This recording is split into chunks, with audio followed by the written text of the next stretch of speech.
Vous êtes de plus en plus nombreux à nous suivre et à participer à l'évolution de la chaîne Afrique N24, et sincèrement nous tenions à vous en remercier. Nous lisons tous vos commentaires qui enrichissent le débat et vraiment nous vous demandons de nous soutenir, en aimant les vidéos pour une large diffusion, et pour continuer à avoir une ligne éditoriale indépendante, et vous proposer de nouvelles émissions toujours de plus en plus enrichissantes. Ne restons pas passifs, soyons actifs. Merci et à bientôt. Togo. Alarme face à une tentative de modification constitutionnelle jugée illégale. Au cœur d'une controverse politique majeure, le Togo se trouve à un tournant décisif de son histoire démocratique. Des organisations de la société civile togolaise lancent un appel vigoureux à la mobilisation contre ce qu'elles qualifient de coup d'État constitutionnel en préparation par les anciens députés dont le mandat a officiellement pris fin. Le 31 décembre 2023. Cette situation sans précédent soulève de profondes inquiétudes quant à l'avenir de la démocratie et de la stabilité dans ce pays d'Afrique de l'Ouest. Selon l'article 52 de la Constitution togolaise, la fin de la mandature des députés est clairement établie, désignant ceux-ci comme « anciens députés » une fois leur mandat expiré. Cependant, en dépit de ces dispositions constitutionnelles explicites, des manœuvres politiques sont en cours pour potentiellement permettre au président actuel, M. Faure Gnassingbé, de prolonger indéfiniment son pouvoir, après déjà 20 ans de gouvernance suivant les 38 ans de règne de son père, Eyadema Gnassingbé. Le 5 mars 2024, en ouvrant la première session ordinaire de l'année alors que le mandat des députés avait expiré depuis fin décembre 2023, l'Assemblée nationale togolaise semble se positionner pour appuyer cette modification controversée de la Constitution, malgré le déroulement des élections législatives. Les organisations de la société civile expriment leur profonde préoccupation face à cette tentative de perpétuation au pouvoir, critiquant le refus d'alternance politique qui maintient le pays dans un état de léthargie alors que les nations voisines progressent grâce à des changements de leadership. Elles mettent en garde contre les conséquences potentiellement désastreuses d'un tel abus de pouvoir et soulignent la responsabilité historique des acteurs impliqués. En parallèle, ces organisations appellent à une prise de conscience basée sur l'exemple du Sénégal, où le Conseil constitutionnel a récemment clarifié la procédure de transition de pouvoir, démontrant ainsi l'importance de respecter les délais constitutionnels pour les élections. Le Togo, à la lumière de cette crise politique, est présenté comme un point d'inflexion potentiel pour la démocratie régionale. Les acteurs de la société civile exhortent la communauté internationale et les partenaires en développement à envisager des sanctions ciblées contre ceux qui soutiennent ce qu'ils considèrent comme un coup d'État constitutionnel, dans l'espoir d'encourager un retour à l'ordre constitutionnel et au respect des droits humains. Cette situation rappelle les défis auxquels sont confrontées de jeunes démocraties dans la sous-région, avec le Togo apparaissant comme un cas test pour la capacité de la communauté internationale à soutenir efficacement la démocratie et l'état de droit. Les sanctions préventives contre les tentatives de coup d'État constitutionnel sont présentées comme une mesure nécessaire pour éviter une instabilité politique plus large, similaire à celle observée dans les États du Sahel. Face à ces enjeux cruciaux, l'appel à l'action est clair. Les Togolais, tant au pays qu'à l'étranger, ainsi que les acteurs internationaux, sont invités à œuvrer ensemble pour préserver les acquis démocratiques du Togo et s'opposer à toute tentative de présidence à vie. L'heure est à une mobilisation générale pour défendre les principes de la démocratie, de l'état de droit et du respect des droits humains, dans l'espoir d'un avenir meilleur pour le Togo et sa population.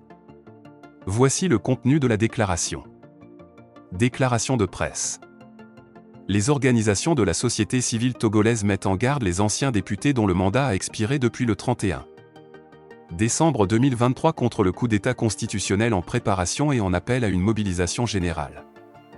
La loi fondamentale de la République togolaise est claire et sans embâche sur la fin de la mandature des députés consacrée par l'article 52 alinéa 2 et 3 de la Constitution. Mieux, l'alinéa 6 de l'article 52 définit explicitement le nouveau statut des personnalités qui exerçaient le pouvoir législatif en les nommant, noir sur blanc comme des « anciens députés ».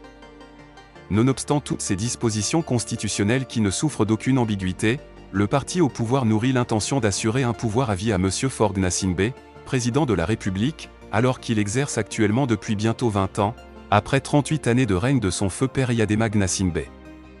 Pour ce faire, le chef de l'État tente un forcing en s'entourant des zélés pour assouvir sa funeste aventure de pouvoir à vie qui risque de conduire le Togo vers des lendemains incertains. La stratégie est bien su, en procédant à l'ouverture de la première session ordinaire de l'année 2024 le 5 mars dernier, alors que son mandat a expiré depuis le 31 décembre 2023, l'Assemblée nationale togolaise se positionne comme une force mécanique en attente pour procéder à ce projet funeste de modification constitutionnelle. alors que les élections législatives sont en cours. Profondément préoccupé par la situation politique caractérisée par le refus d'alternance politique du parti au pouvoir qui condamne le pays à demeurer dans la léthargie et le statu quo pendant que les pays voisins se développent grâce aux alternances politiques au sommet de l'État. Les organisations de la société civile mettent en garde les anciens députés dans leur gesticulation vis-à-vis de la forfaiture et l'abus de pouvoir auxquels ils s'adonnent. Les organisations de la société civile préviennent que ces anciens parlementaires qui se prêtent à ce jeu dangereux rendront compte le moment venu, car ils ne seront pas éternels aux affaires. La roue de l'histoire tourne et tout le monde doit s'efforcer de la faire tourner de la manière la plus sincère, la plus consciencieuse et la plus responsable. En considérant l'actualité politique au Sénégal, les organisations de la société civile convient le chef de l'État et ses collaborateurs à une culture pédagogique pour une lecture minutieuse de la décision du Conseil constitutionnel de ce pays, l'équivalent de la Cour constitutionnelle au Togo, qui a donné une interprétation juste de la Constitution pour expliquer ce que c'est que la fin d'une mandature. Il a été clairement signifié au président sénégalais que la fin de sa mandature suppose la prise du pouvoir par le président de l'Assemblée nationale si l'élection n'est pas organisée dans le délai constitutionnel. Mais il n'est pas dit que le président Macky Sall restera au pouvoir jusqu'à l'élection du nouveau président, comme certains Togolais le pensent par instinct de conservation de pouvoir. Lorsque nous faisons la transposition de cette disposition constitutionnelle du Sénégal au Togo, pour ce qui est du pouvoir législatif, la fin du mandat des députés devenus anciens députés les désactive de toute prérogative constitutionnelle et l'alinéa 11 de l'article 52 auquel ils font allusion s'inscrivait dans leur mandature expirée pour la gestion de la phase transitoire entre les nouveaux députés élus et connus qui devraient attendre pour prendre fonction effective. La fin, jour pour jour, du mandat de 5 ans des anciens députés, 31 décembre 2018-31 décembre 2023. Si par gourmandise certains veulent se faire des ignorants, les organisations de la société civile tiennent à faire remarquer que la vérité et tout autre point n'est besoin d'être suffisamment émancipé ou intelligent pour comprendre cette disposition élémentaire qui n'a jamais pour vocation de conférer un pouvoir à vie. Au regard de toutes ces menaces sur les acquis démocratiques au Togo, les organisations de la société civile redoutent un climat d'instabilité politique si rien n'est fait pour empêcher le projet boulimique du parti au pouvoir, car nous n'osons pas croire qu'au sein de ce parti qui se dit « grand parti », il n'y ait qu'un seul présidentiable. C'est pourquoi, les organisations de la société civile demandent instamment à la communauté internationale, aux partenaires en développement, notamment les puissances occidentales, citant et qu'elles souhaitent accompagner véritablement le Togo à se mettre sur les rails de la démocratie, de l'état de droit et des droits de l'homme. Qu'elles envisagent des sanctions ciblées contre tous les anciens députés et les irréductibles qui veulent plonger le Togo dans l'incertitude. En se rappelant que c'est le Togo qui a empoisonné les jeunes démocraties de la sous-région par des mandats de trop devant le silence de la CEDEAO et de la communauté internationale, on se rend compte que c'est aussi le Togo qui veut innover avec le maintien du statu quo. Pour éviter de plonger notre pays dans la situation des États du Sahel, les sanctions doivent se prendre en amont contre les coups d'État constitutionnels, ce qui serait préventif et efficace. Les organisations de la société civile demandent en outre à tous les Togolais de la diaspora de se mettre davantage au travail pour faire échec à ce projet de modification programmée de la Constitution en demandant aux puissances occidentales des sanctions à l'encontre de tous ceux qui font entrave à l'alternance politique au sommet de l'État. Enfin, les organisations de la société civile invitent les populations togolaises, les partis politiques, les universitaires, les syndicats, et toutes les composantes de la nation togolaise à dire non à la présidence à vie que nourrit M. Faure Gnassingbé.